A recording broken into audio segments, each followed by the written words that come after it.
Because at some point we all crave to freshen up our house and give it a different pop. Let's look at some ways that you can explore today that doesn't break the bank.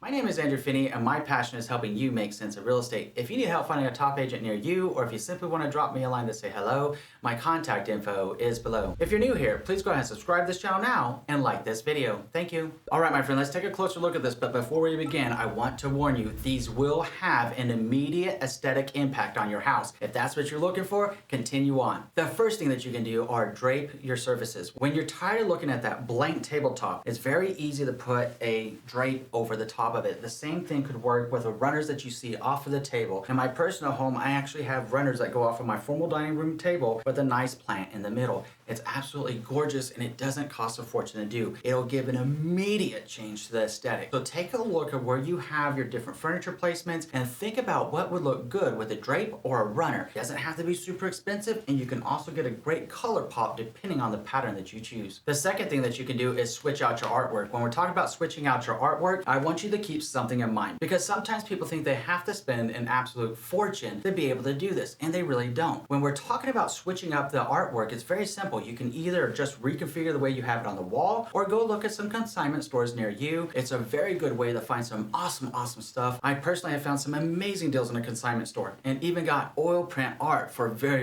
inexpensive. In fact, what you see behind me is the background, this Thomas Kincaid that is in oil print. Got this at a consignment store. It only costs like 150 bucks, but resell this bad boy is almost 1,000. Something to think about. Sometimes they don't know what they have on their hands, and you can swoop in for the deal. The third thing that you can do is change up your room's layout. When we're talking about changing up your room's layout, I do see this all the time, and in fact, whenever I meet with families that get ready to sell their home, one of the things that I often do when we're preparing and taking a look at what they have and how we can use the existing furniture that they have to sell their home is called staging, right? Well, turns out that switching up your layout can also do this for you. The number one mistake that I see a lot of people make is they close off a room with the backside of a couch, when the couch should be repositioned to open up the room. A lot of us like that open concept flow, and if you have tight spaces or if you have wide spaces, if you need to separate the room with the back of a couch, look, I get it. At the same time, if you wanted that full-on open concept, rotate the couch so that the back of the couch is outside of the hallway itself. There's so many different things that you can do by simply rearranging the layout of the room, adding some topiaries, adding some different arrangements with your artwork,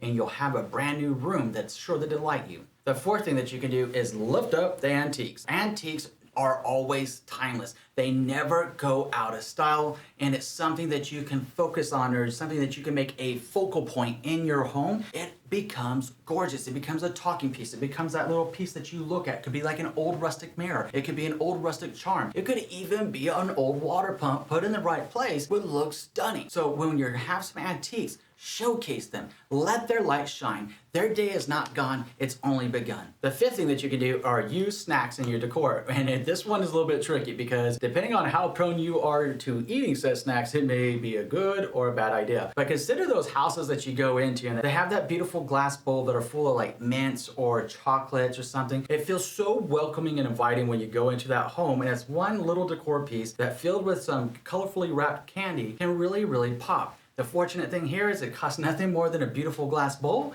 and some candy. Just be careful not to snack away all the time. The sixth thing that you can consider are taking down your curtains or changing out your window treatments themselves. When we're talking about windows, that is a major thing that you can do that will dynamically change the way a room looks. Consider what a room looks like with beautiful drapes. Consider what it looks like with just normal curtains. Consider what it looks like with nothing. And choose the style that you enjoy the best. If you don't have the drapes, maybe you want to add them. If you have the drapes and it's time to take them down, get them cleaned anyways, then take them down, and then it'll give you time to appreciate having them, or to reconsider what kind of window treatment that you want on. As a pro tip here, also consider if you're going to get drapes or curtains, get what's called a cornice box. It's that beautiful piece that goes on the top that's right underneath the ceiling, and it hides the curtain rods, and you just see it draping down. Highly elegant, always timeless, and it's stunning. The seventh thing that you can do is simply look at any area rugs that you have, and depending on the type of area rug that you have, you could possibly just flip it over. And if you flip it over because you have a nice Persian or a nice Asian rug or a nice rug that has two sides on it, what's that gonna do?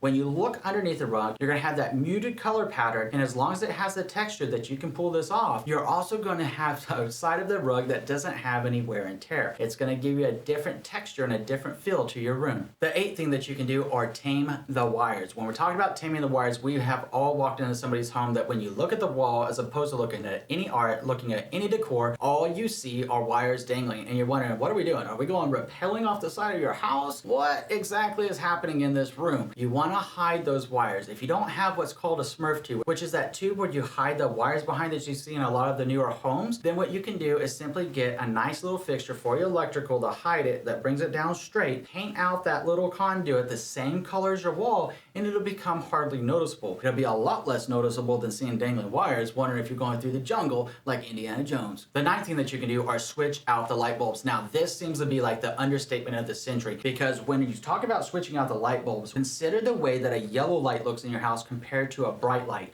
or a soft light. Consider just how big of an impact that is for a moment. Lighting is crucial. It's so crucial that when I get ready to help people sell homes, I always look at their lighting, and it is one of the things that on occasion we need to change out. If you want it to feel cooler and brighter, then what you want to look for are light bulbs with a higher Kelvin rating. If you want a warmer, softer feel, then what you want to look for lower Kelvins, and they have the white lights, the natural lights, the yellow lights, the incandescent light, the LED bulb, the CFL bulb. Oh my goodness, all these light bulbs to choose from. But it's an understatement because it's so cheap to change out a light, and it's so impactful into the way that you're going to perceive your room, and so are your guests. Think about that, and let's light up that room. And the 10th thing that you can do is cut back the clutter on your counters. I bet you right now that if you went into your kitchen, short of just moving in there and having nothing on the counter, we could probably easily get rid of about a third of what's on our counter. Just by doing that, reorienting where we put the coffee maker, reorienting where we put any of our decor, and really make your counter space pop. Obviously, cutting back on the clutter is always a good thing because it increases not only the functionality, but the aesthetic beauty of our counter space and the kitchen at large. So take a closer look at your kitchen and see what you can put away